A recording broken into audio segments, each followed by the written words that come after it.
Mark chapter 1. This is the beginning of the gospel of Emmanuel the Messiah, the Son of Elohim. As it is written in Isaiah the prophet, "Behold, I will send my messenger ahead of you, who will prepare your way." A voice of one calling in the wilderness, "Prepare the way for Yahavah, make straight paths for him." John the Baptist appeared in the wilderness, preaching a baptism of repentance for the forgiveness of sins.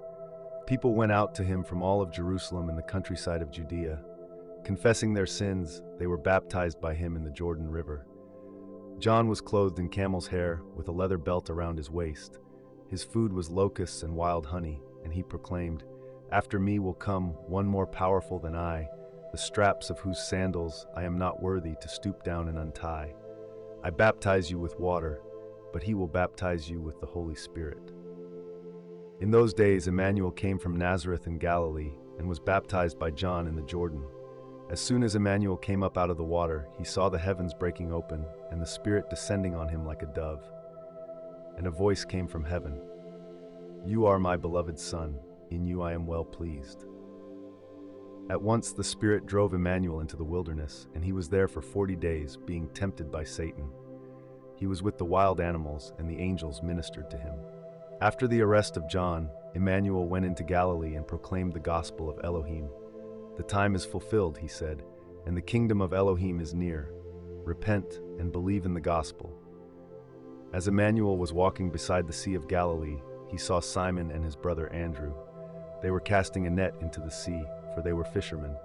"Come, follow me," Emmanuel said, "and I will make you fishers of men." And at once they left their nets and followed him. Going on a little farther, he saw James son of Zebedee and his brother John. They were in a boat, mending their nets.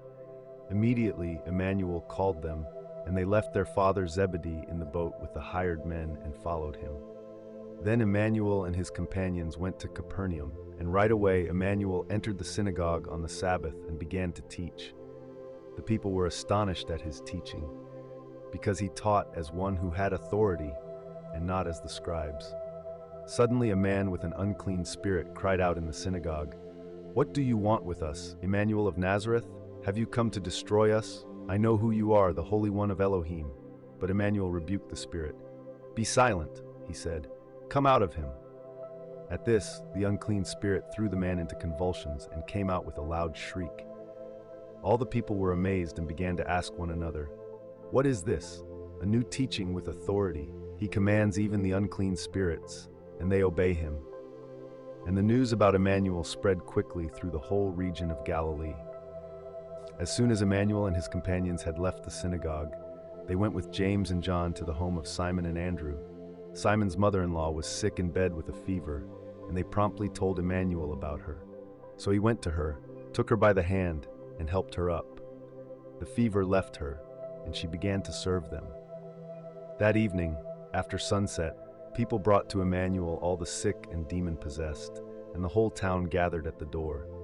And he healed many who were ill with various diseases and drove out many demons. But he would not allow the demons to speak, because they knew who he was. Early in the morning, while it was still dark, Emmanuel got up and went out to a solitary place to pray. Simon and his companions went to look for him, and when they found him, they said, "Everyone is looking for you." But Emmanuel answered, "Let us go on to the neighboring towns, so I can preach there as well, for that is why I have come."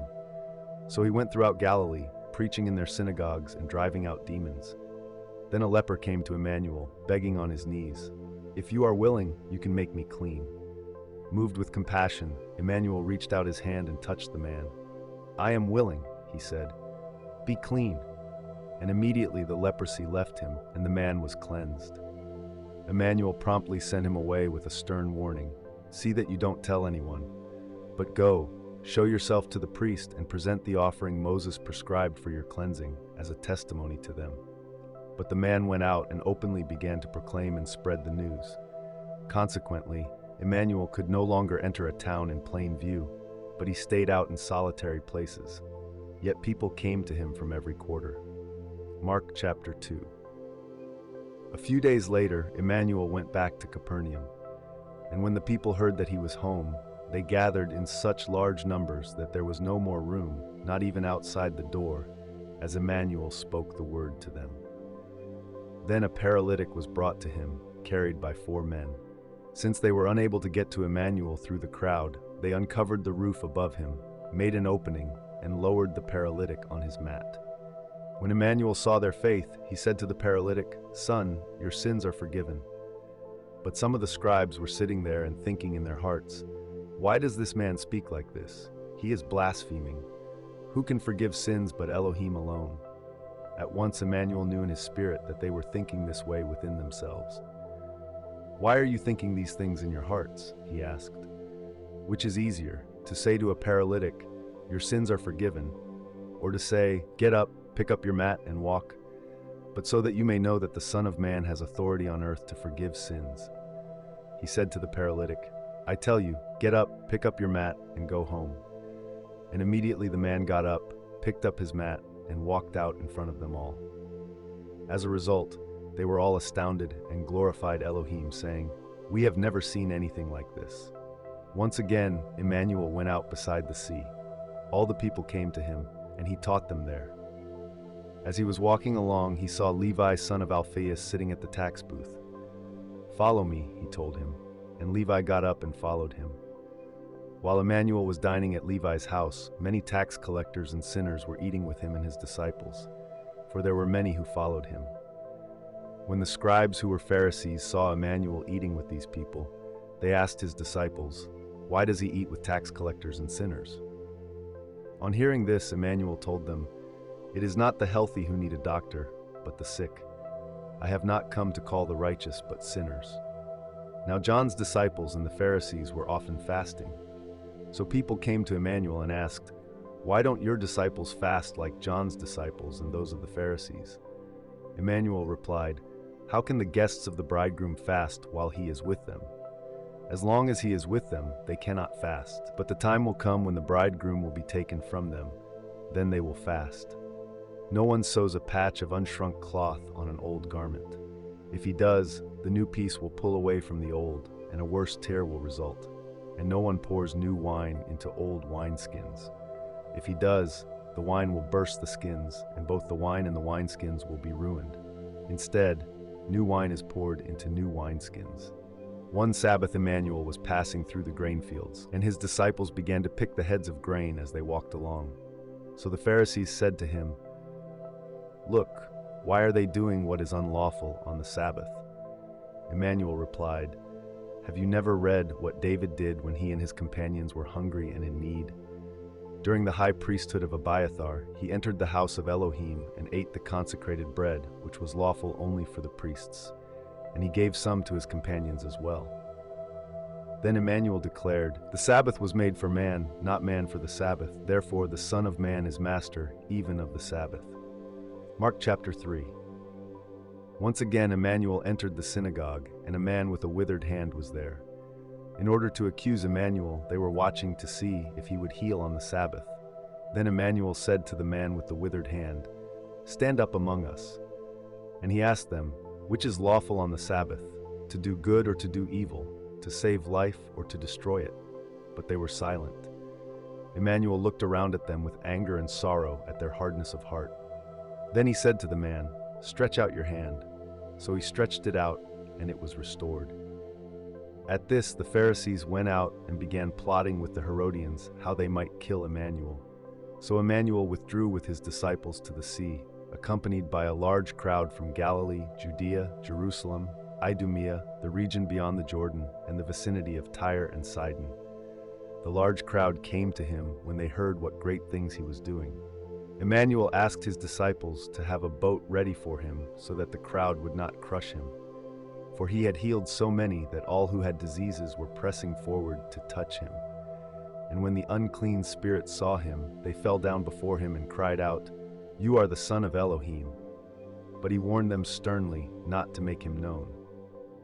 Then Emmanuel went up on the mountain and called for those he wanted, and they came to him.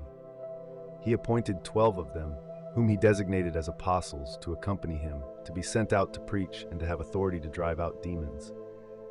These are the 12 he appointed: Simon, whom he named Peter, James son of Zebedee and his brother John, whom he named Boanerges, meaning sons of thunder, Andrew, Philip, Bartholomew, Matthew, Thomas, James son of Alphaeus, Thaddeus, Simon the Zealot, and Judas Iscariot, who betrayed Emmanuel.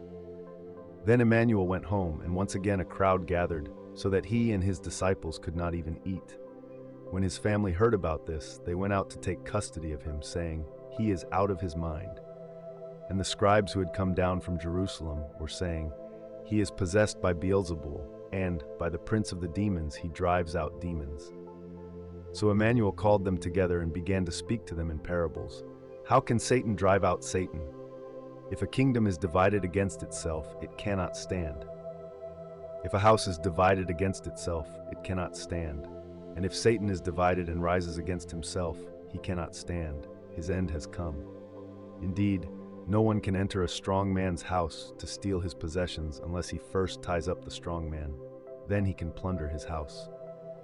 Truly I tell you, the sons of men will be forgiven all sins and blasphemies, as many as they utter. But whoever blasphemes against the Holy Spirit will never be forgiven. He is guilty of eternal sin." Emmanuel made this statement because they were saying he has an unclean spirit. Then Emmanuel's mother and brothers came and stood outside. They sent someone in to summon him, and a crowd was sitting around him. "Look," he was told, "your mother and brothers are outside, asking for you." But Emmanuel replied, "Who are my mother and my brothers?" Looking at those seated in a circle around him, he said, "Here are my mother and my brothers. For whoever does the will of Elohim is my brother and sister and mother." Mark chapter 4. Once again, Emmanuel began to teach beside the sea, and such a large crowd gathered around him that he got into a boat and sat in it, while all the people crowded along the shore.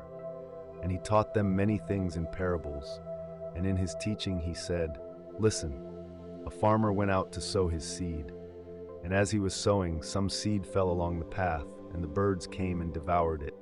Some fell on rocky ground, where it did not have much soil. It sprang up quickly because the soil was shallow. But when the sun rose, the seedlings were scorched, and they withered because they had no root. Other seed fell among thorns, which grew up and choked the seedlings, and they yielded no crop. Still other seed fell on good soil, where it sprouted, grew up, and produced a crop, one bearing 30-fold, another 60-fold, and another 100-fold. Then Emmanuel said, "He who has ears to hear, let him hear." As soon as Emmanuel was alone with the 12 and those around him, they asked him about the parable. He replied, "The mystery of the kingdom of Elohim has been given to you, but to those on the outside, everything is expressed in parables, so that they may be ever seeing but never perceiving, and ever hearing but never understanding. Otherwise they might turn and be forgiven." Then Emmanuel said to them, "Do you not understand this parable? Then how will you understand any of the parables? The farmer sows the word. Some are like the seeds along the path, where the word is sown. As soon as they hear it, Satan comes and takes away the word that was sown in them. Some are like the seeds sown on rocky ground. They hear the word and at once receive it with joy. But they themselves have no root, and they remain for only a season. When trouble or persecution comes because of the word, they quickly fall away. Others are like the seeds sown among the thorns. They hear the word, but the worries of this life, the deceitfulness of wealth, and the desire for other things come in and choke the word, and it becomes unfruitful. Still others are like the seeds sown on good soil. They hear the word, receive it, and produce a crop, 30-fold, 60-fold, or 100-fold. Emmanuel also said to them, "Does anyone bring in a lamp to put it under a basket or under a bed? Doesn't he set it on a stand? For there is nothing hidden that will not be disclosed, and nothing concealed that will not be brought to light. If anyone has ears to hear, let him hear." He went on to say, "Pay attention to what you hear. With the measure you use, it will be measured to you, and even more will be added to you. For whoever has will be given more, but whoever does not have, even what he has will be taken away from him." Emmanuel also said, "The kingdom of Elohim is like a man who scatters seed on the ground. Night and day he sleeps and wakes, and the seed sprouts and grows, though he knows not how. All by itself the earth produces a crop, first the stalk, then the head, then grain that ripens within. And as soon as the grain is ripe, he swings the sickle, because the harvest has come." Then he asked, "To what can we compare the kingdom of Elohim? With what parable shall we present it? It is like a mustard seed, which is the smallest of all seeds sown upon the earth. But after it is planted, it grows to be the largest of all garden plants, and puts forth great branches, so that the birds of the air nest in its shade." With many such parables, Emmanuel spoke the word to them, to the extent that they could understand. He did not tell them anything without using a parable, but privately he explained everything to his own disciples. When that evening came, he said to his disciples, "Let us cross to the other side." After they had dismissed the crowd, they took Emmanuel with them, since he was already in the boat, and there were other boats with him. Soon a violent windstorm came up, and the waves were breaking over the boat so that it was being swamped. But Emmanuel was in the stern, sleeping on the cushion. So they woke him and said, "Teacher, don't you care that we are perishing?" Then Emmanuel got up and rebuked the wind and the sea. "Silence," he commanded. "Be still." And the wind died down, and it was perfectly calm. "Why are you so afraid?" he asked. "Do you still have no faith?" Overwhelmed with fear, they asked one another, "Who is this that even the wind and the sea obey him?" Mark chapter 5. On the other side of the sea, they arrived in the region of the Gerasenes. As soon as Emmanuel got out of the boat, he was met by a man with an unclean spirit, who was coming from the tombs. This man had been living in the tombs and could no longer be restrained, even with chains. Though he was often bound with chains and shackles, he had broken the chains and shattered the shackles. Now there was no one with the strength to subdue him. Night and day in the tombs and in the mountains, he kept crying out and cutting himself with stones. When the man saw Emmanuel from a distance, he ran and fell on his knees before him. And he shouted in a loud voice, "What do you want with me, Emmanuel, son of the Most High Elohim? I beg you before Elohim not to torture me." For Emmanuel had already declared, "Come out of this man, you unclean spirit." "What is your name?" Emmanuel asked. "My name is Legion," he replied, "for we are many." And he begged Emmanuel repeatedly not to send them out of that region. There on the nearby hillside, a large herd of pigs was feeding. So the demons begged Emmanuel, "Send us to the pigs, so that we may enter them." He gave them permission, and the unclean spirits came out and went into the pigs, and the herd of about 2,000 rushed down the steep bank into the sea and drowned in the water. Those tending the pigs ran off and reported this in the town and countryside, and the people went out to see what had happened. When they came to Emmanuel, they saw the man who had been possessed by the legion of demons sitting there, clothed and in his right mind, and they were afraid. Those who had seen it described what had happened to the demon-possessed man and also to the pigs. And the people began to beg Emmanuel to leave their region. As he was getting into the boat, the man who had been possessed by the demons begged to go with him, but Emmanuel would not allow him. "Go home to your own people," he said, "and tell them how much the Master has done for you and what mercy he has shown you." So the man went away and began to proclaim throughout the Decapolis how much Emmanuel had done for him. And everyone was amazed. When Emmanuel had again crossed by boat to the other side, a large crowd gathered around him beside the sea. A synagogue leader named Jairus arrived, and seeing Emmanuel, he fell at his feet and pleaded with him urgently, "My little daughter is near death. Please come and place your hands on her, so that she will be healed and live." So Emmanuel went with him, and a large crowd followed and pressed around him. And a woman was there who had suffered from bleeding for 12 years. She had borne much agony under the care of many physicians and had spent all she had, but to no avail. Instead, her condition had only grown worse.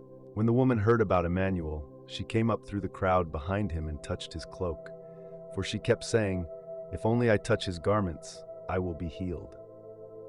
Immediately her bleeding stopped, and she sensed in her body that she was healed of her affliction. At once Emmanuel was aware that power had gone out from him. Turning to the crowd, he asked, "Who touched my garments?" His disciples answered, "You can see the crowd pressing in on you, and yet you ask, 'Who touched me?'" But he kept looking around to see who had done this. Then the woman, knowing what had happened to her, came and fell down before him, trembling in fear, and she told him the whole truth. "Daughter," said Emmanuel, "your faith has healed you. Go in peace and be free of your affliction." While he was still speaking, messengers from the house of Jairus arrived and said, "Your daughter is dead. Why bother the teacher anymore?" But Emmanuel overheard their conversation and said to Jairus, "Do not be afraid, just believe." And he did not allow anyone to accompany him except Peter, James, and John, the brother of James. When they arrived at the house of the synagogue leader, Emmanuel saw the commotion and the people weeping and wailing loudly. He went inside and asked, "Why all this commotion and weeping? The child is not dead, but asleep." And they laughed at him. After he had put them all outside, he took the child's father and mother and his own companions and went in to see the child. Taking her by the hand, Emmanuel said, "Talitha cum," which means, "Little girl, I say to you, get up." Immediately the girl got up and began to walk around. She was 12 years old. And at once they were utterly astounded.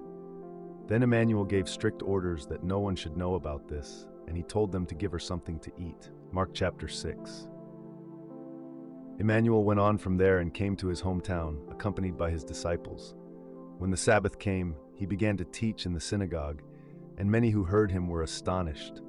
"Where did this man get these ideas?" they asked. "What is this wisdom he has been given? And how can he perform such miracles? Isn't this the carpenter, the son of Mary and the brother of James, Joses, Judas, and Simon? Aren't his sisters here with us as well?" And they took offense at him. Then Emmanuel said to them, "Only in his hometown, among his relatives, and in his own household is a prophet without honor." So he could not perform any miracles there, except to lay his hands on a few of the sick and heal them. And he was amazed at their unbelief. And he went around from village to village, teaching the people. Then Emmanuel called the 12 to him and began to send them out 2 by 2, giving them authority over unclean spirits. He instructed them to take nothing but a staff for the journey, no bread, no bag, no money in their belts, and to wear sandals, but not a second tunic. And he told them, "When you enter a house, stay there until you leave that area. If anyone will not welcome you or listen to you, shake the dust off your feet when you leave that place as a testimony against them." So they set out and preached that the people should repent. They also drove out many demons and healed many of the sick, anointing them with oil. Now King Herod heard about this, for Emmanuel's name had become well known, and people were saying, "John the Baptist has risen from the dead. That is why miraculous powers are at work in him." Others were saying, "He is Elijah," and still others, "He is a prophet like one of the prophets of old." But when Herod heard this, he said, "John, whom I beheaded, has risen from the dead." For Herod himself had ordered that John be arrested and bound and imprisoned on account of his brother Philip's wife, Herodias, whom Herod had married. For John had been telling Herod, "It is not lawful for you to have your brother's wife." So Herodias held a grudge against John and wanted to kill him. But she had been unable, because Herod feared John and protected him, knowing that he was a righteous and holy man. When he heard John's words, he was greatly perplexed, yet he listened to him gladly. On Herod's birthday, her opportunity arose. Herod held a banquet for his nobles and military commanders and the leading men of Galilee. When the daughter of Herodias came and danced, she pleased Herod and his guests, and the king said to the girl, "Ask me for whatever you wish, and I will give it to you." And he swore to her, "Whatever you ask of me I will give you, up to half my kingdom." Then she went out and asked her mother, "What should I request?" And her mother answered, "The head of John the Baptist." At once the girl hurried back to the king with her request, "I want you to give me the head of John the Baptist on a platter immediately." The king was consumed with sorrow, but because of his oaths and his guests, he did not want to refuse her. So without delay, the king commanded that John's head be brought in. He sent an executioner, who went and beheaded him in the prison. The man brought John's head on a platter and presented it to the girl, who gave it to her mother. When John's disciples heard about this, they came and took his body and placed it in a tomb. Meanwhile, the apostles gathered around Emmanuel and brought him news of all they had done and taught. And he said to them, "Come with me privately to a solitary place, and let us rest for a while." For many people were coming and going, and they did not even have time to eat. So they went away in a boat by themselves to a solitary place. But many people saw them leaving and recognized them. They ran together on foot from all the towns and arrived before them. When Emmanuel stepped ashore and saw a large crowd, he had compassion on them, because they were like sheep without a shepherd. And he began to teach them many things. By now the hour was already late. So the disciples came to Emmanuel and said, "This is a desolate place, and the hour is already late. Dismiss the crowd so they can go to the surrounding countryside and villages and buy themselves something to eat." But Emmanuel told them, "You give them something to eat." They asked him, "Should we go out and spend 200 denarii to give all of them bread to eat?" "Go and see how many loaves you have," he told them. And after checking, they said 5 and 2 fish. Then Emmanuel directed them to have the people sit in groups on the green grass, so they sat down in groups of hundreds and fifties. Taking the 5 loaves and the 2 fish and looking up to heaven, Emmanuel spoke a blessing and broke the loaves. Then he gave them to his disciples to set before the people. And he divided the 2 fish among them all. They all ate and were satisfied, and the disciples picked up 12 basketfuls of broken pieces of bread and fish. And there were 5,000 men who had eaten the loaves. Immediately Emmanuel made his disciples get into the boat and go on ahead of him to Bethsaida, while he dismissed the crowd. After bidding them farewell, he went up on the mountain to pray. When evening came, the boat was in the middle of the sea, and Emmanuel was alone on land. He could see that the disciples were straining to row because the wind was against them. About the 4th watch of the night, Emmanuel went out to them, walking on the sea. He intended to pass by them, but when they saw him walking on the sea, they cried out, thinking he was a ghost, for they all saw him and were terrified. But Emmanuel spoke up at once, "Take courage, it is I, do not be afraid." Then he climbed into the boat with them, and the wind died down. And the disciples were utterly astounded, for they had not understood about the loaves, but their hearts had been hardened. When they had crossed over, they landed at Gennesaret and moored the boat. As soon as they got out of the boat, the people recognized Emmanuel and ran through that whole region, carrying the sick on mats to wherever they heard he was.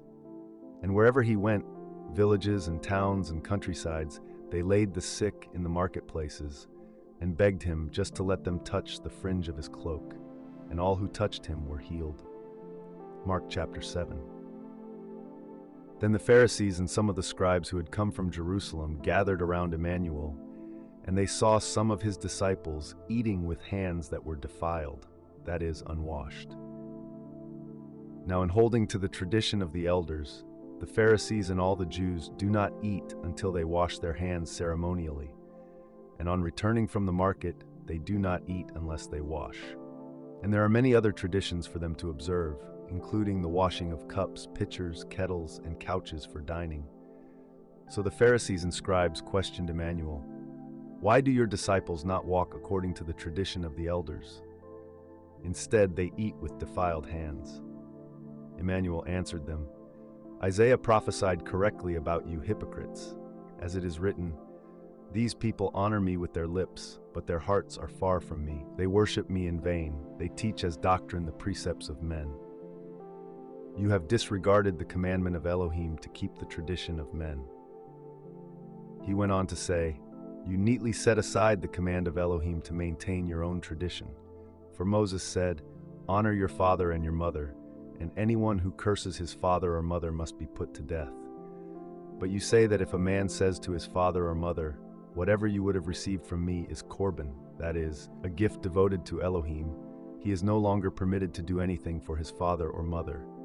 Thus you nullify the word of Elohim by the tradition you have handed down, and you do so in many such matters." Once again, Emmanuel called the crowd to him and said, "All of you, listen to me and understand. Nothing that enters a man from the outside can defile him, but the things that come out of a man, these are what defile him." After Emmanuel had left the crowd and gone into the house, his disciples inquired about the parable. "Are you still so dull?" he asked. "Do you not understand? Nothing that enters a man from the outside can defile him, because it does not enter his heart, but it goes into the stomach and then is eliminated. Thus all foods are clean. He continued, "What comes out of a man, that is what defiles him. For from within the hearts of men come evil thoughts, sexual immorality, theft, murder, adultery, greed, wickedness, deceit, debauchery, envy, slander, arrogance, and foolishness. All these evils come from within, and these are what defile a man." Emmanuel left that place and went to the region of Tyre. Not wanting anyone to know he was there, he entered a house, but was unable to escape their notice. Instead, a woman whose little daughter had an unclean spirit soon heard about Emmanuel, and she came and fell at his feet. Now she was a Greek woman of Syrophoenician origin, and she kept asking Emmanuel to drive the demon out of her daughter. "First let the children have their fill," he said, "for it is not right to take the children's bread and toss it to the dogs." "Yes, master," she replied, "even the dogs under the table eat the children's crumbs." Then Emmanuel told her, "Because of this answer, you may go. The demon has left your daughter." And she went home and found her child lying on the bed, and the demon was gone. Then Emmanuel left the region of Tyre and went through Sidon to the Sea of Galilee and into the region of the Decapolis. Some people brought to him a man who was deaf and hardly able to speak, and they begged Emmanuel to place his hand on him. So Emmanuel took him aside privately, away from the crowd, and put his fingers into the man's ears. Then he spit and touched the man's tongue. And looking up to heaven, he sighed deeply and said to him, "Ephphatha," which means, "be opened." Immediately the man's ears were opened and his tongue was released, and he began to speak plainly. Emmanuel ordered them not to tell anyone, but the more he ordered them, the more widely they proclaimed it. The people were utterly astonished and said, "He has done all things well. He makes even the deaf hear and the mute speak." Mark chapter 8.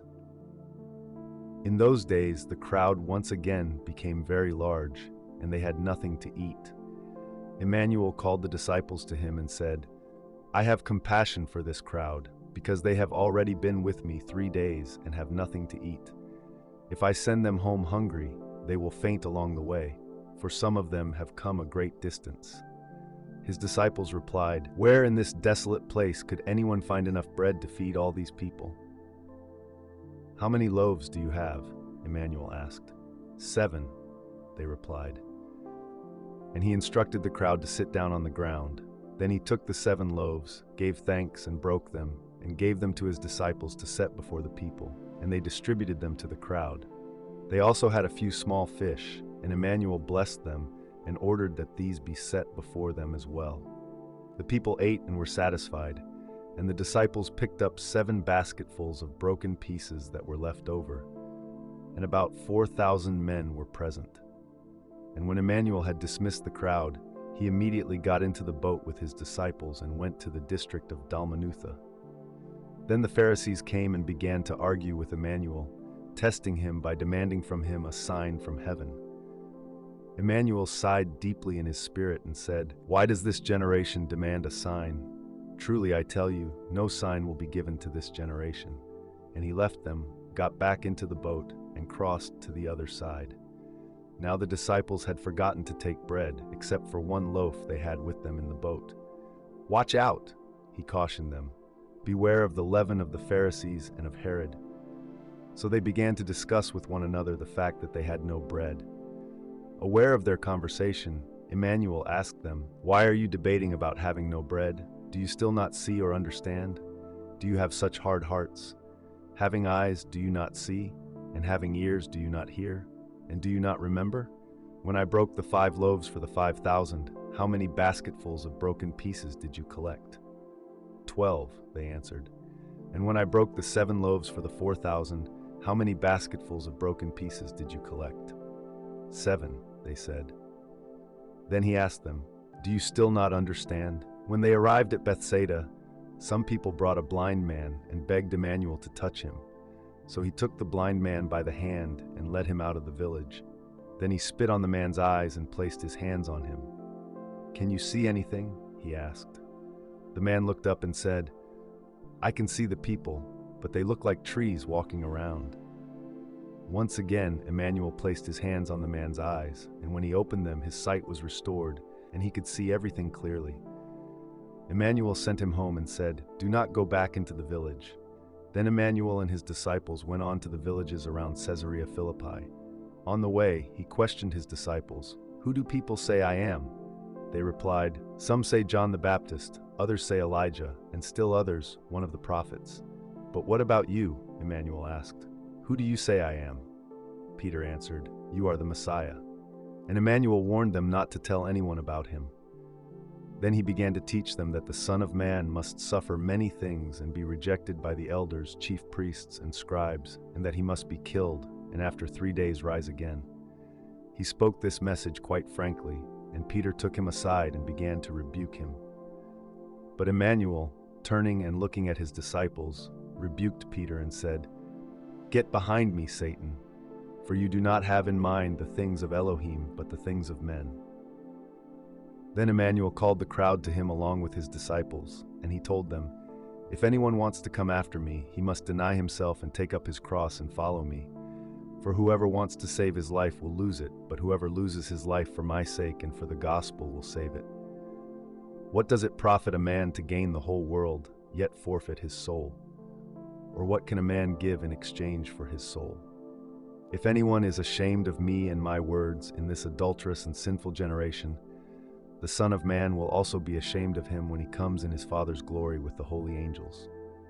Mark chapter 9. Then Emmanuel said to them, "Truly I tell you, there are some standing here who will not taste death before they see the kingdom of Elohim arrive with power." After 6 days, Emmanuel took with him Peter, James, and John, and led them up a high mountain by themselves. There he was transfigured before them. His clothes became radiantly white, brighter than any launderer on earth could bleach them. And Elijah and Moses appeared before them, talking with Emmanuel. Peter said to Emmanuel, "Rabbi, it is good for us to be here.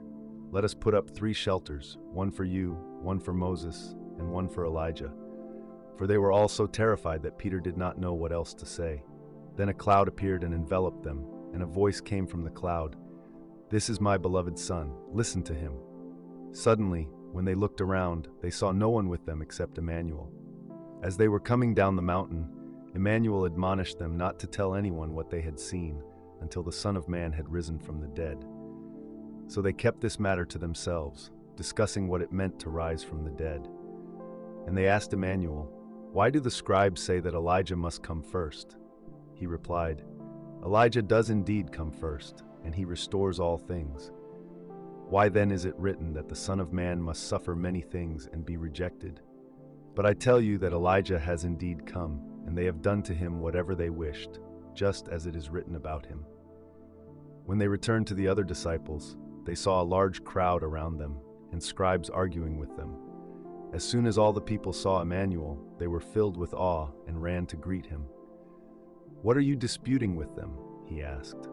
Someone in the crowd replied, "Teacher, I brought you my son, who has a spirit that makes him mute. Whenever it seizes him, it throws him to the ground. He foams at the mouth, gnashes his teeth, and becomes rigid. I asked your disciples to drive it out, but they were unable." "O unbelieving generation," Emmanuel replied, "how long must I remain with you? How long must I put up with you? Bring the boy to me." So they brought him, and seeing Emmanuel, the spirit immediately threw the boy into a convulsion. He fell to the ground and rolled around, foaming at the mouth. Emmanuel asked the boy's father, "How long has this been with him?" "From childhood," he said. "It often throws him into the fire or into the water, trying to kill him. But if you can do anything, have compassion on us and help us." "If you can," echoed Emmanuel. "All things are possible to him who believes." Immediately the boy's father cried out, "I do believe, help my unbelief." When Emmanuel saw that a crowd had come running, he rebuked the unclean spirit. "You deaf and mute spirit," he said, "I command you to come out and never enter him again." After shrieking and convulsing him violently, the spirit came out. The boy became like a corpse, so that many said, "He is dead." But Emmanuel took him by the hand and helped him to his feet, and he stood up. After Emmanuel had gone into the house, his disciples asked him privately, "Why couldn't we drive it out?" Emmanuel answered, "This kind cannot come out, except by prayer." Going on from there, they passed through Galilee. But Emmanuel did not want anyone to know, because he was teaching his disciples. He told them, "The Son of Man will be delivered into the hands of men. They will kill him, and after 3 days he will rise." But they did not understand this statement, and they were afraid to ask him about it. Then they came to Capernaum. While Emmanuel was in the house, he asked them, "What were you discussing on the way?" But they were silent, for on the way they had been arguing about which of them was the greatest. Sitting down, Emmanuel called the 12 and said, "If anyone wants to be first, he must be the last of all and the servant of all." Then he had a little child stand among them. Taking the child in his arms, he said to them, "Whoever welcomes one of these little children in my name welcomes me, and whoever welcomes me welcomes not only me, but the one who sent me." John said to him, "Teacher, we saw someone else driving out demons in your name, and we tried to stop him because he does not accompany us." "Do not stop him," Emmanuel replied, "for no one who performs a miracle in my name can turn around and speak evil of me. For whoever is not against us is for us. Indeed, if anyone gives you even a cup of water because you bear the name of the Messiah, truly I tell you, he will never lose his reward. But if anyone causes one of these little ones who believe in me to stumble, it would be better for him to have a large millstone hung around his neck and to be thrown into the sea. If your hand causes you to sin, cut it off. It is better for you to enter life crippled than to have 2 hands and go into hell, into the unquenchable fire. If your foot causes you to sin, cut it off. It is better for you to enter life lame than to have 2 feet and be thrown into hell. And if your eye causes you to sin, pluck it out. It is better for you to enter the kingdom of Elohim with 1 eye than to have 2 eyes and be thrown into hell, where their worm never dies and the fire is never quenched. For everyone will be salted with fire. Salt is good, but if the salt loses its saltiness, with what will you season it? Have salt among yourselves, and be at peace with one another. Mark chapter 10. Then Emmanuel left that place and went into the region of Judea beyond the Jordan. Again the crowds came to him, and he taught them, as was his custom. Some Pharisees came to test him. "Is it lawful for a man to divorce his wife?" they inquired. "What did Moses command you?" he replied. They answered, "Moses permitted a man to write his wife a certificate of divorce and send her away." But Emmanuel told them, "Moses wrote this commandment for you because of your hardness of heart. However, from the beginning of creation, Elohim made them male and female. For this reason, a man will leave his father and mother and be united to his wife, and the 2 will become 1 flesh. So they are no longer 2, but 1 flesh. Therefore, what Elohim has joined together, let man not separate." When they were back inside the house, the disciples asked Emmanuel about this matter. So he told them, "Whoever divorces his wife and marries another woman commits adultery against her. And if a woman divorces her husband and marries another man, she commits adultery." Now people were bringing the little children to Emmanuel for him to place his hands on them, and the disciples rebuked those who brought them. But when Emmanuel saw this, he was indignant and told them, "Let the little children come to me, and do not hinder them, for the kingdom of Elohim belongs to such as these. Truly I tell you, anyone who does not receive the kingdom of Elohim like a little child will never enter it." And he took the children in his arms, placed his hands on them, and blessed them. As Emmanuel started on his way, a man ran up and knelt before him. "Good teacher," he asked, "what must I do to inherit eternal life?" "Why do you call me good?" Emmanuel replied. "No one is good except Elohim alone. You know the commandments. Do not murder, do not commit adultery, do not steal, do not bear false witness, do not cheat others, honor your father and mother." "Teacher," he replied, "all these I have kept from my youth." Emmanuel looked at him, loved him, and said to him, "There is one thing you lack. Go, sell everything you own and give to the poor, and you will have treasure in heaven. Then come, follow me."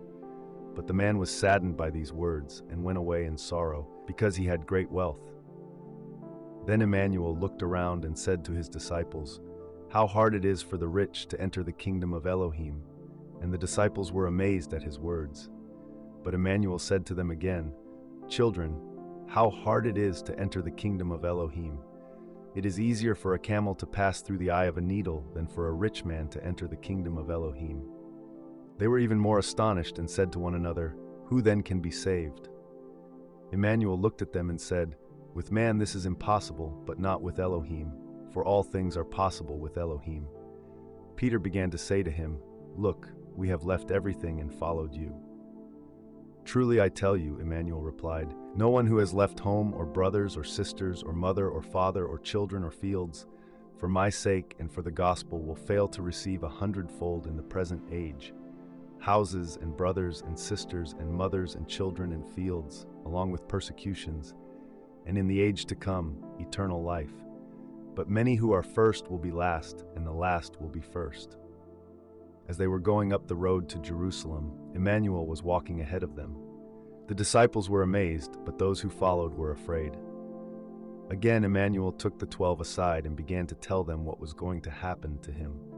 "Look, we are going up to Jerusalem, and the Son of Man will be delivered over to the chief priests and scribes. They will condemn him to death and will deliver him over to the Gentiles, who will mock him and spit on him and flog him and kill him. And after 3 days he will rise again."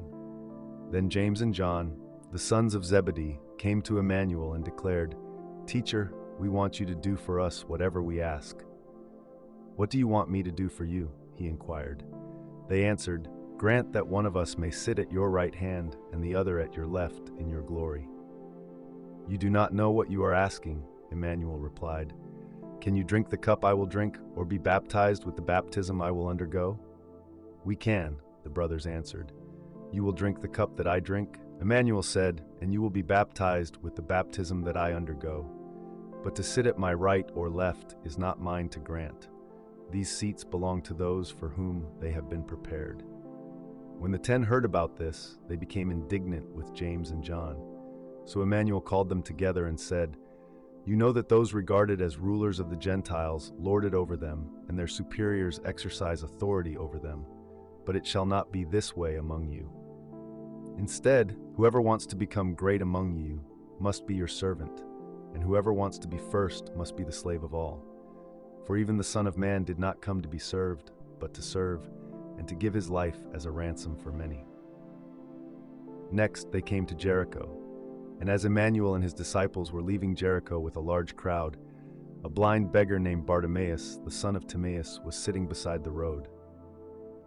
When he heard that it was Emmanuel of Nazareth, he began to cry out, "Emmanuel, son of David, have mercy on me." Many people admonished him to be silent, but he cried out all the louder, "Son of David, have mercy on me." Emmanuel stopped and said, "Call him." So they called the blind man. "Take courage," they said. "Get up, he is calling for you." Throwing off his cloak, Bartimaeus jumped up and came to Emmanuel. "What do you want me to do for you?" Emmanuel asked. "Rabboni," said the blind man, "let me see again." "Go," said Emmanuel, "your faith has healed you." And immediately he received his sight and followed Emmanuel along the road. Mark chapter 11. As they approached Jerusalem and came to Bethphage and Bethany at the Mount of Olives, Emmanuel sent out 2 of his disciples and said to them, "Go into the village ahead of you, and as soon as you enter it, you will find a colt tied there, on which no one has ever sat. Untie it and bring it here. If anyone asks, 'Why are you doing this?' tell him, 'The master needs it and will return it shortly.'" So they went and found the colt outside in the street, tied at a doorway. They untied it, and some who were standing there asked, "Why are you untying the colt?" The disciples answered as Emmanuel had instructed them, and the people gave them permission. Then they led the colt to Emmanuel and threw their cloaks over it, and he sat on it. Many in the crowd spread their cloaks on the road, while others spread branches they had cut from the fields. The ones who went ahead and those who followed were shouting, "Hosanna! Blessed is he who comes in the name of Yahavah. Blessed is the coming kingdom of our father David. Hosanna in the highest." Then Emmanuel entered Jerusalem and went into the temple courts. He looked around at everything, but since it was already late, he went out to Bethany with the 12. The next day, when they had left Bethany, Emmanuel was hungry. Seeing in the distance a fig tree in leaf, he went to see if there was any fruit on it. But when he reached it, he found nothing on it except leaves, since it was not the season for figs. Then he said to the tree, "May no one ever eat of your fruit again." And his disciples heard this statement. When they arrived in Jerusalem, Emmanuel entered the temple courts and began to drive out those who were buying and selling there. He overturned the tables of the money changers and the seats of those selling doves, and he would not allow anyone to carry merchandise through the temple courts. Then Emmanuel began to teach them, and he declared, "Is it not written, 'My house will be called a house of prayer for all the nations,' but you have made it a den of robbers?" When the chief priests and scribes heard this, they looked for a way to kill him, for they were afraid of him, because the whole crowd was astonished at his teaching. And when evening came, Emmanuel and his disciples went out of the city. As they were walking back in the morning, they saw the fig tree withered from its roots. Peter remembered it and said, "Look, Rabbi, the fig tree you cursed has withered." "Have faith in Elohim," Emmanuel said to them. "Truly I tell you that if anyone says to this mountain, 'Be lifted up and thrown into the sea,' and has no doubt in his heart, but believes that it will happen, it will be done for him. Therefore I tell you, whatever you ask for in prayer, believe that you have received it, and it will be yours. And when you stand to pray, if you hold anything against another, forgive it, so that your Father in heaven will forgive your trespasses as well." After their return to Jerusalem, Emmanuel was walking in the temple courts, and the chief priests, scribes, and elders came up to him. "By what authority are you doing these things?" they asked. "And who gave you the authority to do them?"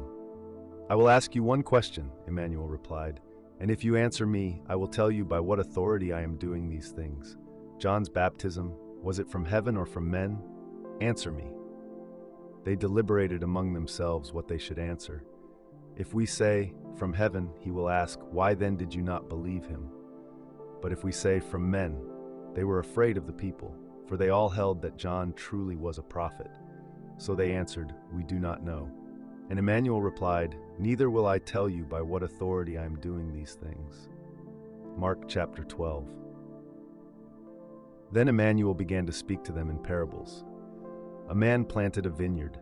He put a wall around it, dug a wine vat, and built a watchtower.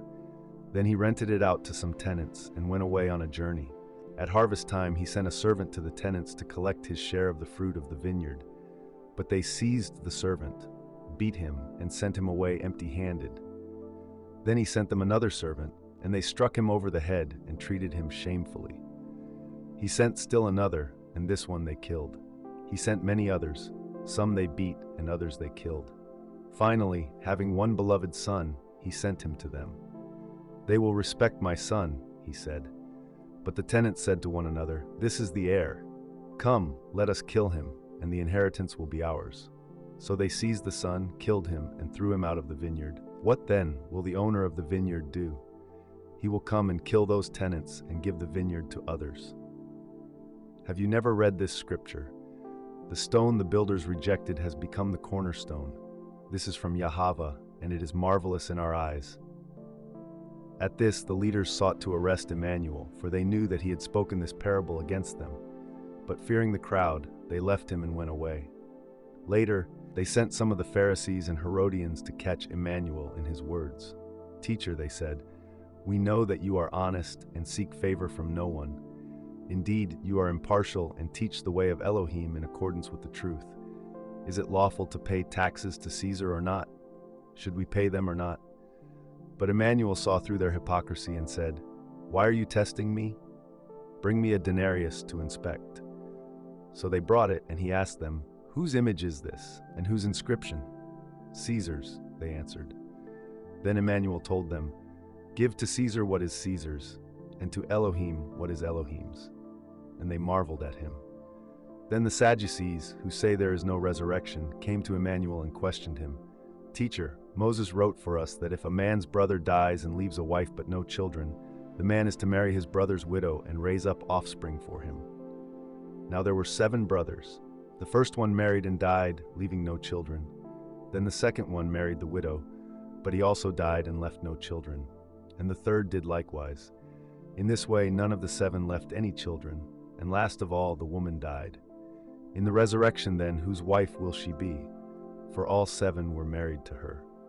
Emmanuel said to them, "Aren't you mistaken, because you do not know the scriptures or the power of Elohim? When the dead rise, they will neither marry nor be given in marriage. Instead, they will be like the angels in heaven. But concerning the dead rising, have you not read about the burning bush in the book of Moses, how Elohim told him, I am the Elohim of Abraham, the Elohim of Isaac, and the Elohim of Jacob? He is not the Elohim of the dead, but of the living. You are badly mistaken. Now one of the scribes had come up and heard their debate. Noticing how well Emmanuel had answered them, he asked him, which commandment is the most important of all? Emmanuel replied, this is the most important. Hear, O Israel, Yahavah our Elohim, Yahavah is one. Love Yahavah your Elohim with all your heart, and with all your soul, and with all your mind, and with all your strength. The second is this, love your neighbor as yourself. No other commandment is greater than these. Right, teacher, the scribe replied. You have stated correctly that Elohim is one, and there is no other but him, and to love him with all your heart, and with all your understanding, and with all your strength, and to love your neighbor as yourself. This is more important than all burnt offerings and sacrifices. When Emmanuel saw that the man had answered wisely, he said, You are not far from the kingdom of Elohim. And no one dared to question him any further. While Emmanuel was teaching in the temple courts, he asked, How can the scribes say that the Messiah is the son of David? Speaking by the Holy Spirit, David himself declared, Yahavah said to my master, Sit at my right hand until I put your enemies under your feet. David himself calls him master. So how can he be David's son? And the large crowd listened to him with delight. In his teaching, Emmanuel also said, Watch out for the scribes. They like to walk around in long robes, to receive greetings in the marketplaces, and to have the chief seats in the synagogues and the places of honor at banquets. They defraud widows of their houses, and for a show make lengthy prayers. These men will receive greater condemnation. As Emmanuel was sitting opposite the treasury, he watched the crowd putting money into it, and many rich people put in large amounts. Then one poor widow came and put in 2 small copper coins, which amounted to a small fraction of a denarius. Emmanuel called his disciples to him and said, Truly I tell you, this poor widow has put more than all the others into the treasury, for they all contributed out of their surplus, but she out of her poverty has put in all she had to live on. Mark chapter 13. As Emmanuel was leaving the temple, one of his disciples said to him, Teacher, look at the magnificent stones and buildings. Do you see all these great buildings? Emmanuel replied, Not one stone here will be left on another, every one will be thrown down. While Emmanuel was sitting on the Mount of Olives opposite the temple, Peter, James, John, and Andrew asked him privately, Tell us, when will these things happen? And what will be the sign that they are about to be fulfilled? Emmanuel began by telling them, See to it that no one deceives you. Many will come in my name, claiming, I am he, and will deceive many. When you hear of wars and rumors of wars, do not be alarmed. These things must happen, but the end is still to come. Nation will rise against nation, and kingdom against kingdom. There will be earthquakes in various places as well as famines. These are the beginning of birth pains. So be on your guard. You will be delivered over to the councils and beaten in the synagogues. On my account, you will stand before governors and kings as witnesses to them. And the gospel must first be proclaimed to all the nations. But when they arrest you and hand you over, do not worry beforehand what to say. Instead, speak whatever you are given at that time, for it will not be you speaking, but the Holy Spirit. Brother will betray brother to death, and a father his child. Children will rise against their parents and have them put to death. You will be hated by everyone because of my name, but the one who perseveres to the end will be saved. So when you see the abomination of desolation standing where it should not be, let the reader understand. Then let those who are in Judea flee to the mountains. Let no one on the housetop go back inside to retrieve anything from his house. And let no one in the field return for his cloak. How miserable those days will be for pregnant and nursing mothers. Pray that this will not occur in the winter. For those will be days of tribulation unseen from the beginning of Elohim's creation until now, and never to be seen again. If Yahavah had not cut short those days, nobody would be saved. But for the sake of the elect whom he has chosen, he has cut them short. At that time, if anyone says to you, "Look, here is the Messiah," or "There he is," do not believe it. For false messiahs and false prophets will appear and perform signs and wonders to deceive even the elect, if that were possible. So be on your guard. I have told you everything in advance. But in those days, after that tribulation, the sun will be darkened, and the moon will not give its light, the stars will fall from the sky, and the powers of the heavens will be shaken. At that time, they will see the Son of Man coming in the clouds with great power and glory. And he will send out the angels to gather his elect from the four winds, from the ends of the earth to the ends of heaven. Now learn this lesson from the fig tree. As soon as its branches become tender and sprout leaves, you know that summer is near. So also, when you see these things happening, know that he is near, right at the door. Truly I tell you, this generation will not pass away until all these things have happened. Heaven and earth will pass away, but my words will never pass away. No one knows about that day or hour, not even the angels in heaven, nor the Son, but only the Father. Be on your guard and stay alert, for you do not know when the appointed time will come. It is like a man going on a journey who left his house, put each servant in charge of his own task, and instructed the doorkeeper to keep watch. Therefore keep watch, because you do not know when the master of the house will return, whether in the evening, at midnight, when the rooster crows, or in the morning. Otherwise, he may arrive without notice and find you sleeping.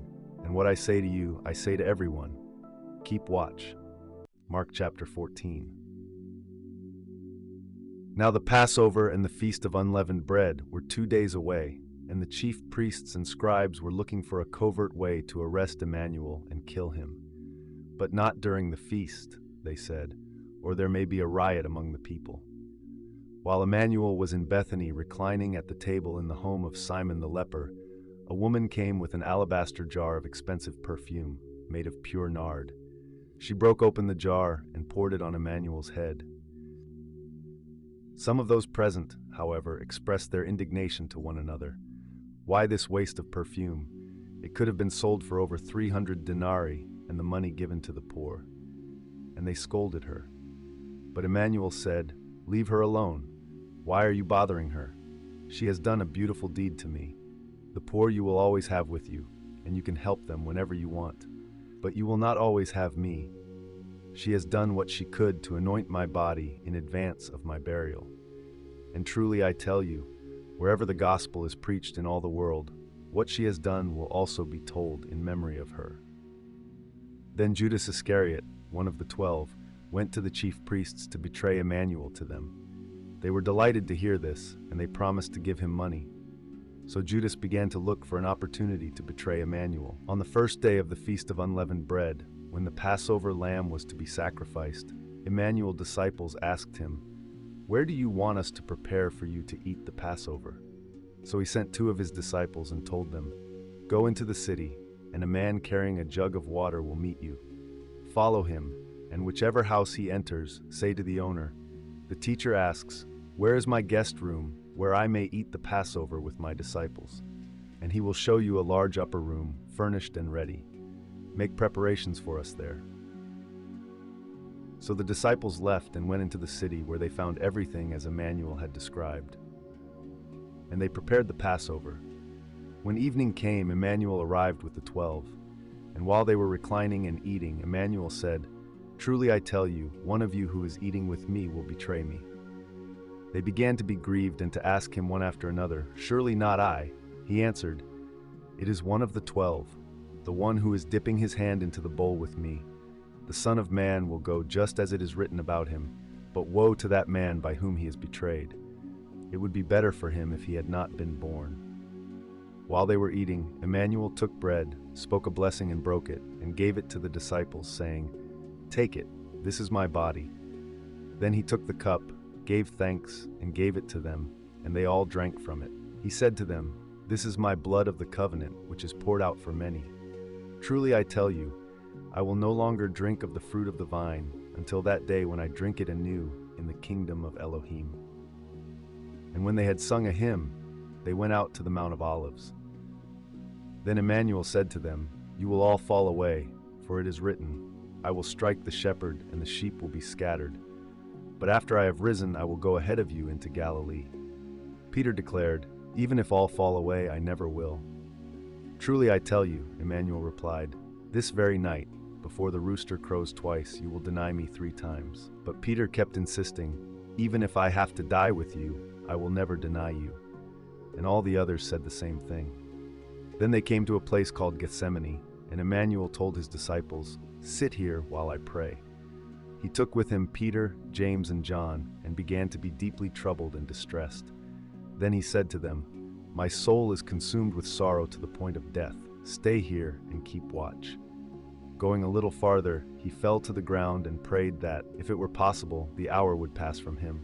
"Abba, Father," he said, "all things are possible for you. Take this cup from me, yet not what I will, but what you will." Then Emmanuel returned and found them sleeping.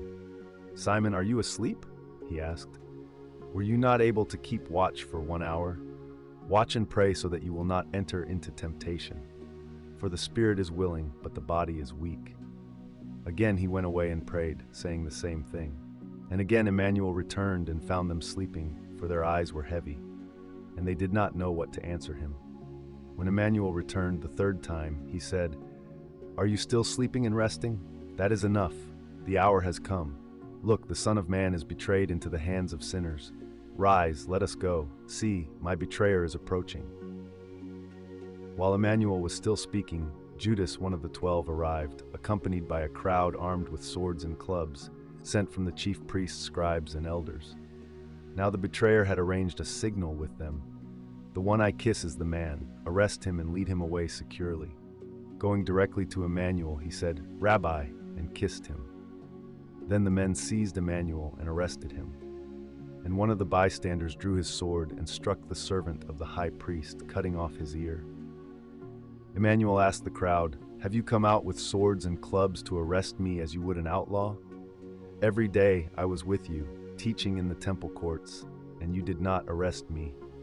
But this has happened that the scriptures would be fulfilled." Then everyone deserted him and fled. One young man who had been following Emmanuel was wearing a linen cloth around his body. They caught hold of him, but he pulled free of the linen cloth and ran away naked. They led Emmanuel away to the high priest, and all the chief priests, elders, and scribes assembled. Peter followed him at a distance, right into the courtyard of the high priest, and he sat with the officers and warmed himself by the fire. Now the chief priests and the whole Sanhedrin were seeking testimony against Emmanuel to put him to death, but they did not find any. For many bore false witness against Emmanuel, but their testimony was inconsistent. Then some men stood up and testified falsely against him. "We heard him say, 'I will destroy this man-made temple, and in 3 days I will build another that is made without hands.' But even their testimony was inconsistent. So the high priest stood up before them and questioned Emmanuel, 'Have you no answer? What are these men testifying against you?' But Emmanuel remained silent and made no reply. Again the high priest questioned him, 'Are you the Messiah, the Son of the Blessed One?' 'I am,' said Emmanuel, 'and you will see the Son of Man sitting at the right hand of power and coming with the clouds of heaven.' At this, the high priest tore his clothes and declared, 'Why do we need any more witnesses? You have heard the blasphemy. What is your verdict?' And they all condemned him as deserving of death. Then some of them began to spit on him. They blindfolded him, struck him with their fists, and said to him, 'Prophesy.' And the officers received him with slaps in his face. While Peter was in the courtyard below, one of the servant girls of the high priest came down and saw him warming himself there. She looked at Peter and said, 'You also were with Emmanuel the Nazarene.' But he denied it. 'I do not know or even understand what you are talking about,' he said. Then he went out to the gateway, and the rooster crowed. There the servant girl saw him and again said to those standing nearby, 'This man is one of them.' But he denied it again. After a little while, those standing nearby said once more to Peter, 'Surely you are one of them, for you too are a Galilean.' But he began to curse and swear, 'I do not know this man of whom you speak.' And immediately the rooster crowed a 2nd time. Then Peter remembered the word that Emmanuel had spoken to him, 'Before the rooster crows twice, you will deny me 3 times.' And he broke down and wept. Mark chapter 15. Early in the morning, the chief priests, elders, scribes, and the whole Sanhedrin devised a plan. They bound Emmanuel, led him away, and handed him over to Pilate. So Pilate questioned him, "Are you the king of the Jews?" "You have said so," Emmanuel replied, and the chief priests began to accuse him of many things. Then Pilate questioned him again, "Have you no answer? Look how many charges they are bringing against you." But to Pilate's amazement, Emmanuel made no further reply. Now it was Pilate's custom at the feast to release to the people a prisoner of their choosing. And a man named Barabbas was imprisoned with the rebels who had committed murder during the insurrection. So the crowd went up and began asking Pilate to keep his custom. "Do you want me to release to you the king of the Jews?" Pilate asked. For he knew it was out of envy that the chief priests had handed Emmanuel over. But the chief priests stirred up the crowd to have him release Barabbas to them instead. So Pilate asked them again, "What then do you want me to do with the one you call the king of the Jews?" And they shouted back, "Crucify him." "Why?" asked Pilate. "What evil has he done?" But they shouted all the louder, "Crucify him!" And wishing to satisfy the crowd, Pilate released Barabbas to them. But he had Emmanuel flogged and handed him over to be crucified. Then the soldiers led Emmanuel away into the palace, that is, the praetorium, and called the whole company together. They dressed him in a purple robe, twisted together a crown of thorns, and set it on his head. And they began to salute him, "Hail, King of the Jews!" They kept striking his head with a staff and spitting on him, and they knelt down and bowed before him. After they had mocked him, they removed the purple robe and put his own clothes back on him. Then they led him out to crucify him. Now Simon of Cyrene, the father of Alexander and Rufus, was passing by on his way in from the country, and the soldiers forced him to carry the cross of Emmanuel. They brought Emmanuel to a place called Golgotha, which means the place of the skull. There they offered him wine mixed with myrrh, but he did not take it, and they crucified him. They also divided his garments by casting lots to decide what each of them would take. It was the third hour when they crucified him. And the charge inscribed against him read, "The King of the Jews." Along with Emmanuel, they crucified two robbers, one on his right and one on his left. And those who passed by heaped abuse on him, shaking their heads and saying, "Aha! You who are going to destroy the temple and rebuild it in 3 days, come down from the cross and save yourself." In the same way, the chief priests and scribes mocked him among themselves, saying, "He saved others, but he cannot save himself. Let the Messiah, the King of Israel, come down now from the cross, so that we may see and believe." And even those who were crucified with him berated him. From the 6th hour until the 9th hour, darkness came over all the land. At the 9th hour, Emmanuel cried out in a loud voice, "Eloi, Eloi, lema sabachthani," which means, my Elohim, why have you forsaken me?" When some of those standing nearby heard this, they said, "Behold, he is calling Elijah." And someone ran and filled a sponge with sour wine. He put it on a reed and held it up for Emmanuel to drink, saying, "Leave him alone. Let us see if Elijah comes to take him down." But Emmanuel let out a loud cry and breathed his last. And the veil of the temple was torn in two from top to bottom.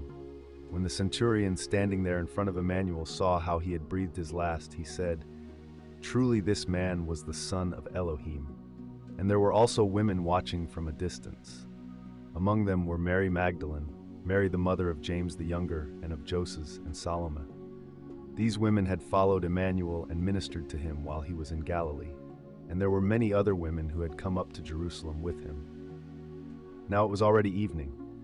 Since it was preparation day, that is, the day before the Sabbath, Joseph of Arimathea, a prominent council member who himself was waiting for the kingdom of Elohim, boldly went to Pilate to ask for the body of Emmanuel. Pilate was surprised to hear that Emmanuel was already dead, so he summoned the centurion to ask if this was so. When Pilate had confirmed it with the centurion, he granted the body to Joseph. So Joseph bought a linen cloth, took down the body of Emmanuel, wrapped it in the cloth, and placed it in a tomb that had been cut out of the rock. Then he rolled a stone against the entrance to the tomb. Mary Magdalene and Mary, the mother of Joseph, saw where his body was placed. Mark chapter 16. When the Sabbath was over, Mary Magdalene, Mary, the mother of James, and Salome bought spices so they could go and anoint the body of Emmanuel. Very early on the first day of the week, just after sunrise, they went to the tomb. They were asking one another, "Who will roll away the stone from the entrance of the tomb?" But when they looked up, they saw that the stone had been rolled away, even though it was extremely large. When they entered the tomb, they saw a young man dressed in a white robe sitting on the right side, and they were alarmed. But he said to them, "Do not be alarmed. You are looking for Emmanuel the Nazarene who was crucified. He has risen. He is not here. See the place where they put him. But go, tell his disciples and Peter, he is going ahead of you into Galilee. There you will see him just as he told you." So the women left the tomb and ran away, trembling and bewildered. And in their fear, they did not say a word to anyone. Early on the first day of the week, after Emmanuel had risen, he appeared first to Mary Magdalene, from whom he had driven out 7 demons. She went and told those who had been with him, who were mourning and weeping. And when they heard that Emmanuel was alive and she had seen him, they did not believe it. After this, Emmanuel appeared in a different form to 2 of them as they walked along in the country. And they went back and reported it to the rest, but they did not believe them either. Later, as they were eating, Emmanuel appeared to the 11 and rebuked them for their unbelief and hardness of heart, because they did not believe those who had seen him after he had risen. And he said to them, "Go into all the world and preach the gospel to every creature. Whoever believes and is baptized will be saved, but whoever does not believe will be condemned. And these signs will accompany those who believe. In my name they will drive out demons. They will speak in new tongues. They will pick up snakes with their hands. And if they drink any deadly poison, it will not harm them. They will lay their hands on the sick, and they will be made well." After the Master Emmanuel had spoken to them, he was taken up into heaven and sat down at the right hand of Elohim. And they went out and preached everywhere, and the Master worked through them, confirming his word by the signs that accompanied it.